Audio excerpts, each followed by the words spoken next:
All right. Hello, everyone. Happy New Year. Welcome to today's webinar. Today's topic is resilience. Before we get started, just a couple of those normal items to take care of. We will have some time for questions at the end of the presentation, and you can type those in by clicking the Q&A section in the lower portion of your control panel. We will be posting a recording of the webinar on our blog. The link for that will be shown at the end.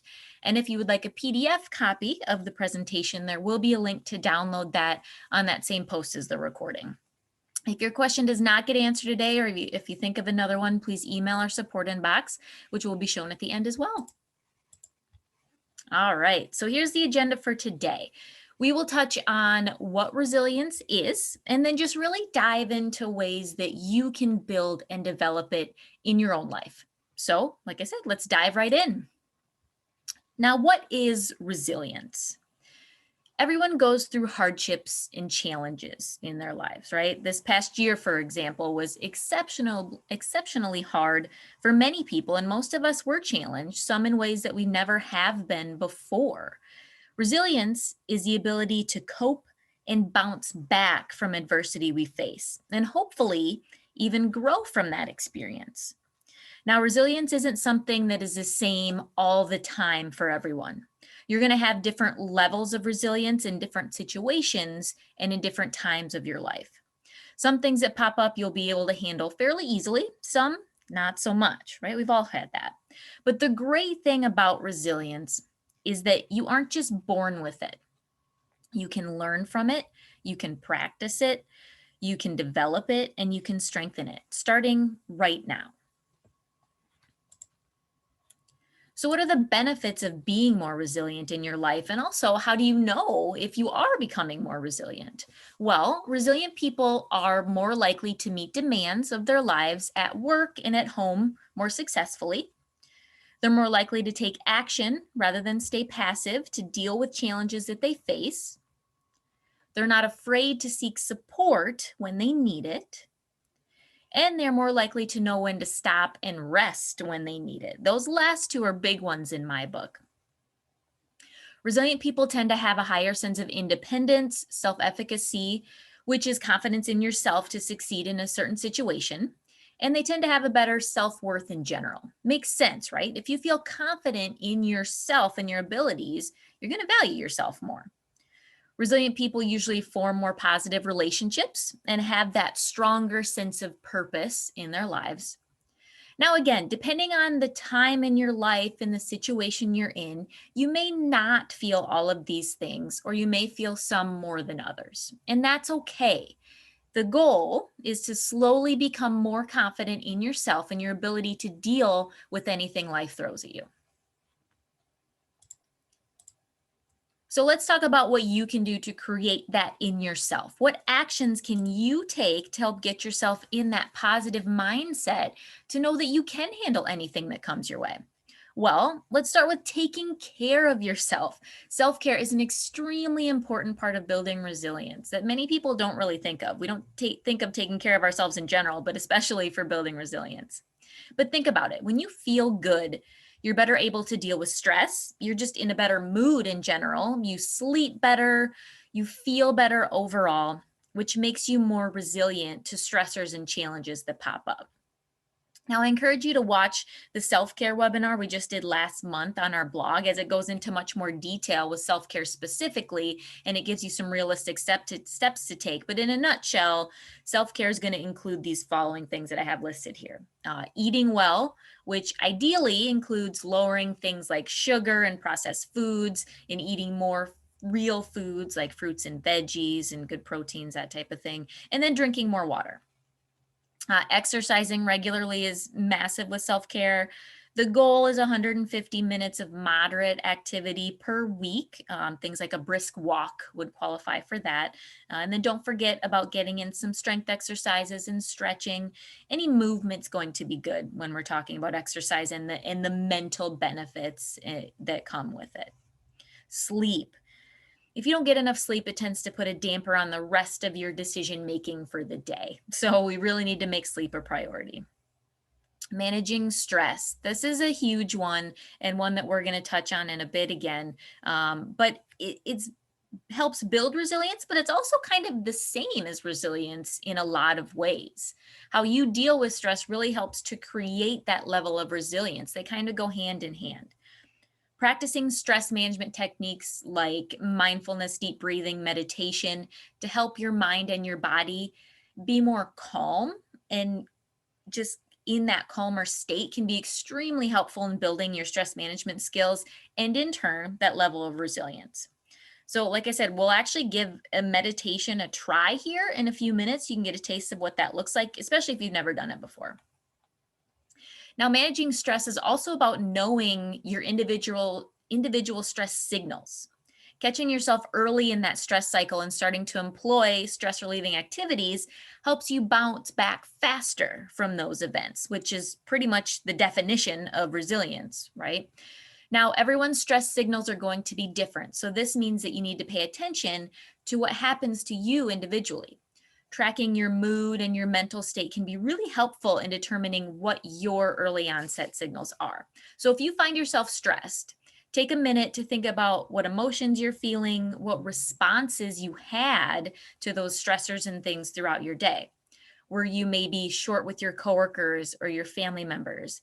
Did you run to the pantry or to the vending machine to get a snack? Recognizing those actions and realizing that you may be starting to have that stress response and then implementing good stress management skills right at that minute can help you turn things around faster. Now, on that same note, realizing that there's a difference between releasing tension with stress and positive coping when it comes to those stress management skills is something to really strive to pay attention to as well. We want to create that second choice, that positive coping versus the first, just simply releasing tension. When you're stressed, getting a sweet snack may release tension in the moment, right? But in the long run, that's not going to be a positive coping method for you. You still need to release tension. I'm not saying you can't, but doing it in a more positive way. So instead of grabbing a snack from the vending machine, take a walk, but not to the vending machine, go somewhere else, or do some deep breathing, things like that. So take some time to jot down some of the things that you recognize maybe now already that you do to release tension that you know may not be great choices. And then see if you can come up with an alternative. Maybe there's some that you already do, but you can do more, or some that you have never thought about doing, some more of those positive coping methods that you want to try to start incorporating instead. And then lastly, finishing up self-care here, take time for you. One of the things resilient people are more likely to do is know when to rest, right? I said that. That means having downtime or time for things that you enjoy. So put time for you in your schedule this year. Not always easy. I know that. I understand that. But start with as much as you possibly can and then work on maybe some time management skills to sneak in there to get some more time here and there for you. You're not ever going to regret looking for more time for you, right? All right, let's talk about a couple other things that can help build resilience. First, making connections. This can be joining a group with others that have similar interests. Right now, I know it's hard to do much in person, of course, but there's still some great online groups out there. So do some research and see what you can find. Volunteering is still something that is greatly needed around the country. So, again, do some research locally, see if there's anything that you can do to help others. There is a ton of research out there that shows helping others helps our own brain health and mental health. So, it makes sense that doing that can help build our resilience too, right? And similarly, on the same note, random acts of kindness is something that can connect you with others. Again, research shows that doing things for others, especially when it's unexpected, gives us just as much, if not more, joy than getting something ourselves. So build that mental health by doing something simple for someone you know, or even someone you don't know. And you will be not only doing them a kindness, but yourself as well. Now, to go along with that theme, finding meaning or purpose in your life is a big factor in our resilience levels. It might be that volunteering gives you that extra meaning in your life that gives you that little boost or that purpose. It might be your job. It might be a hobby that you have. It might be being there for your family or your friends. Whatever it is, Search out that thing that gives you that spark every day and do it as much as you possibly can. And finally, be compassionate with yourself. I said resilient people have self-worth, right? If you're always hard on yourself, thinking you should be doing this or that, or it's not good enough, it's going to be really hard to feel worthy and feel resilient in a lot of situations. So when you do mess up, and we all have, and we all will again, right? Try to learn from it, of course, but also forgive yourself and let yourself move on as quickly as you can. Most of the time, we're a lot harder on ourselves than anyone else. So just keep that in mind and show yourself some compassion. All right, the last topic I want to touch on before we take that few minutes to try our meditation is to create a growth mindset.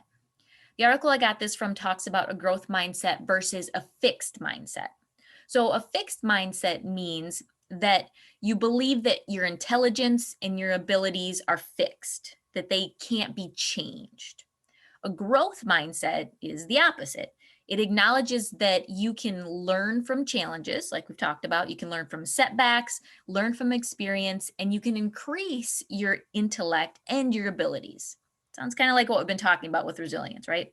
Now, like anything else, this isn't going to change overnight. If you have more of a fixed mindset right now, it's going to take some time, just like with any habit and mindset, right? But here are some things to keep reminding yourself in order to start that change. First, think of any muscle in your body. What do you need to do to make that muscle stronger? You have to work out, right? You have to strengthen, you have to stress, you have to challenge those muscles. What muscles do is they adapt when they're put under stress and they become stronger because of it, right? That's exactly how physically it works. Now think of your brain in a similar way. When you're challenged, you learn new things, which makes your brain stronger in the long run. Now, it may not seem like it all the time, but all of those times that you have gone through challenges, you have learned something and you have learned to adapt with something. Focus on how you can use experiences to grow. Acknowledging that you have weaknesses and imperfections goes along with this. If you can't admit when you're wrong or that you messed up or that you don't know how to do something, it's going to be hard to have a growth mindset, right? And it's going to be hard to grow from things and learn from things if you don't think you or you can't admit that you did something wrong. Something that kind of goes along with this, applaud your effort, not just that skill. How many times do we just focus on the outcomes of things? You worked your rear end off at something and then you didn't even acknowledge all that hard work because it didn't turn out the way you expected. Take some time to think about a time when this happened to you. Now, everyone, give yourself a pat on the back right now and say, hey, you know what? I worked really hard on that. Good job, me. Do it, please. The bottom line is we need to realize that it's the journey a lot of times that makes us grow, not the outcome or the destination, right? It's about our whole life is about learning and adapting and growing. And then lastly, and this is a big one, avoiding comparisons to others. There's a quote from Teddy Roosevelt that he said, comparison is the thief of joy. And I quite agree with him a lot of times with that, especially right now. You can go onto social media every single day. You're flooded with images of people doing fun things or living what we think anyways, these great lives, right? Now we know, or we should know, that majority of the time we're posting about 1% of our life and the rest of it's not that crazy and wonderful, but we see that and we compare that to our own lives, right? And it ultimately turns negative a lot of times. What we have to remember is that we're running our own race and we can't compare our lives to others. Again, you're not going to be able to turn this off. Sometimes it's going to sneak in there, but really make an effort to focus on your own goals, your own life, and what you want to achieve from it. You only have to be better than yourself to grow. There's enough success to go around. So be happy for others when they're happy. That's part of being resilient too. Look at others, be happy, and then just work to find that happiness in your own life, whatever that ends up being. All right, let's give this meditation a shot here, shall we? So I'm going to put up this beautiful picture. Now, again, the purpose of us doing this today is to really work on that stress management, which I said is a huge part of resilience and bouncing back and having that calm mind to be able to deal with things. A few things to think about before we get into it, especially if you've never done one before. First, I'm not a professional meditation leader. I got most of this meditation from a website called meditationinitiative.org. It's a nonprofit organization that provides a bunch of free guides and help with meditation. So I say that because I want to tell you that anyone can do meditation, anyone can lead meditation. Bringing me to my next point, there's no right or wrong way to do this. There are thousands and thousands of meditations out there with different relaxation techniques. Some have music, some don't. So really try not to have any expectations of what you should or should not do or feel or think during this time.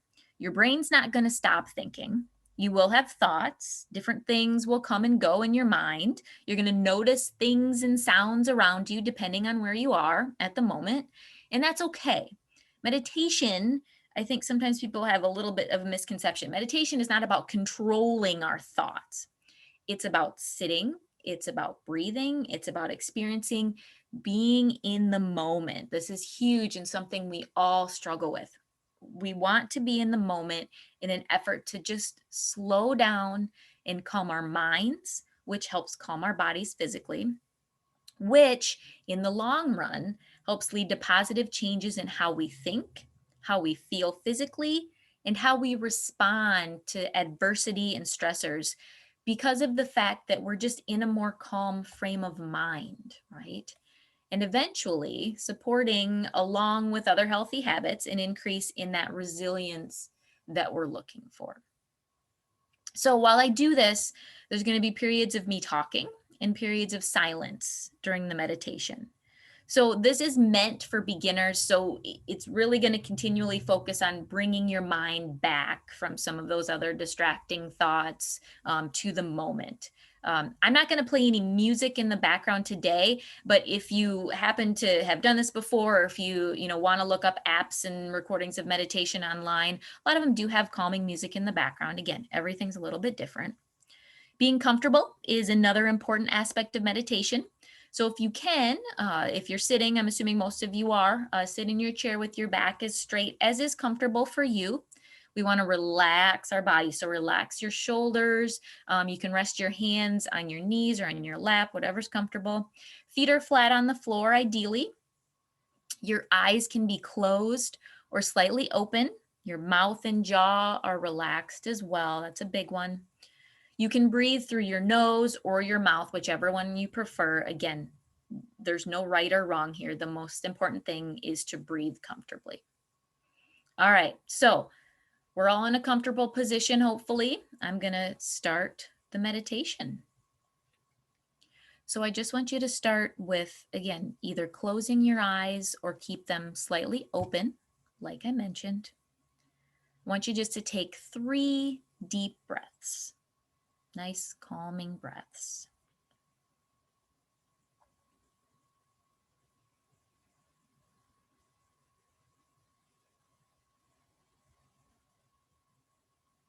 And then just get into a natural rhythm with your breath. There's no right or wrong, just breathe comfortably. But as you settle into that natural rhythm, know again that throughout the practice, you will hear sounds inside the room, you will hear sounds outside. These are not distractions, they're not disruptions, simply what's happening around us as we sit and as we breathe. So go ahead and relax and sit.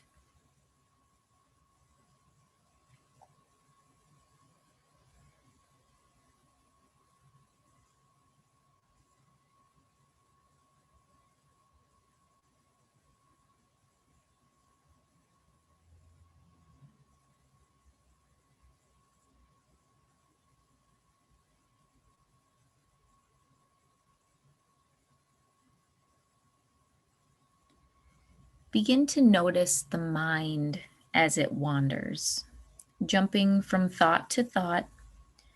Gently guide your attention and your focus to either your stomach or your chest. As you breathe in, feel the rise. As you breathe out, feel the fall. Simply continue this focus on that breathing, observing the sensation of your breath and of your breathing.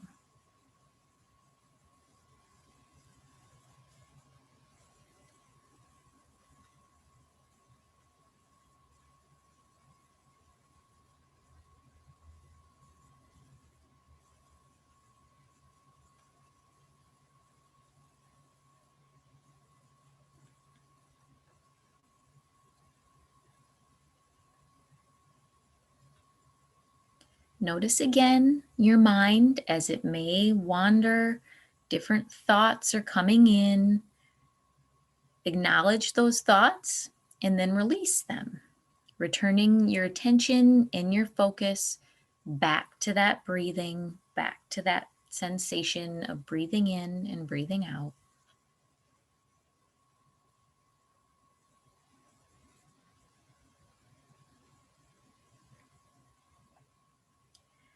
Now, let's take a quick scan of your body parts to check that they're as relaxed as they possibly can. So starting at your feet and your toes, making sure they're relaxed. If you want to tense them up for a second and then relax them, you can feel the difference with the tension versus the relaxation.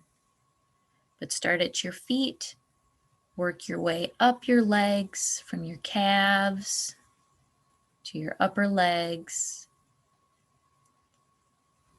now into your midsection and to your chest. Feel the relaxation. Now to your fingers, up through your arms, into your shoulders, into that neck and that jaw, nice and relaxed, and into those eyes. Feel your body as relaxed as it can be. Then bring that thought back to that breath. Breathing in, feel that breath come in, and breathing out, feel that breath coming out.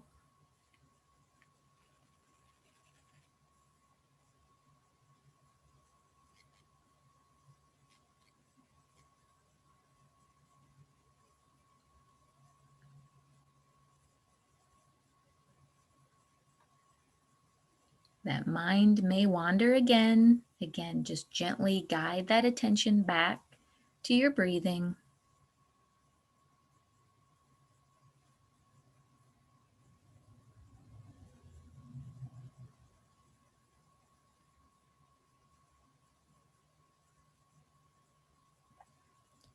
Let go of those expectations or those judgments.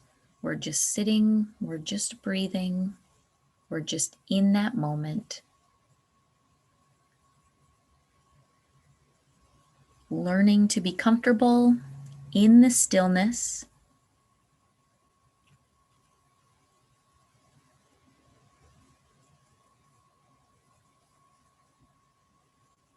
Knowing what it's like to just sit and to breathe.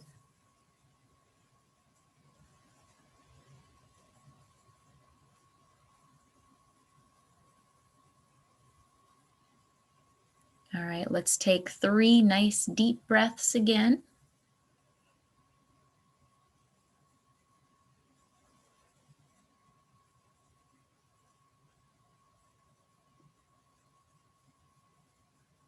And then slowly open your eyes if you had them closed, slowly kind of begin to move around. Now, before we come back fully to reality, I just want you to take a second to think about kind of what you just experienced, how you felt. Again, there's no right or wrong reaction to feel. It's going to be different for everyone. Some of you probably struggled with this, and that's okay. Again, this is a skill like anything else. It needs to be practice.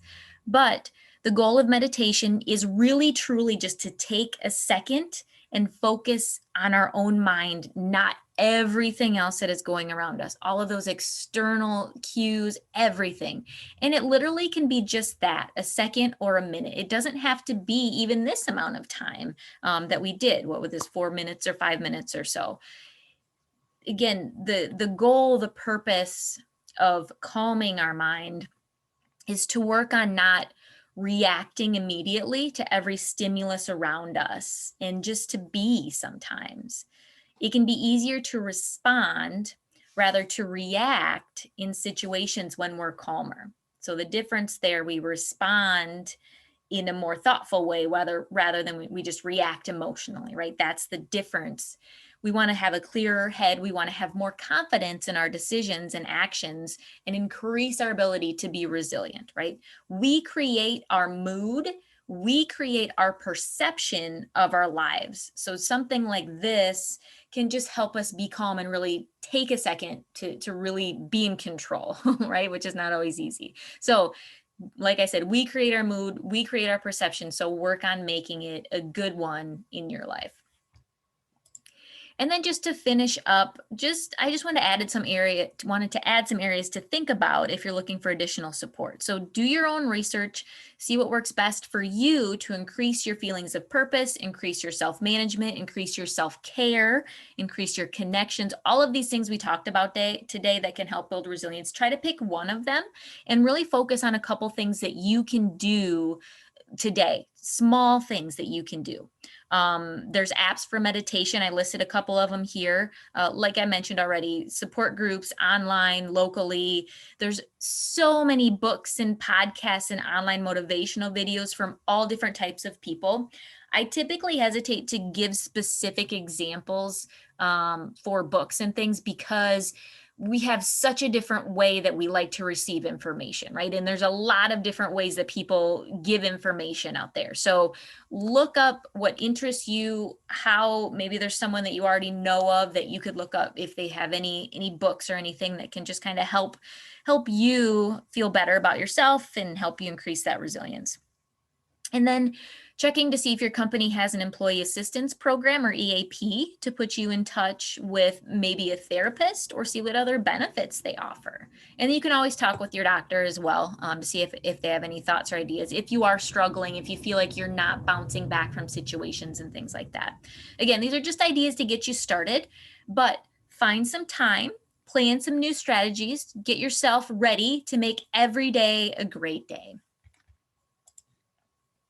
All right, before we get to some questions, here are the upcoming webinars next month for Heart Health Month. We're going to talk about your heart, talk about all the good ways to keep it healthy.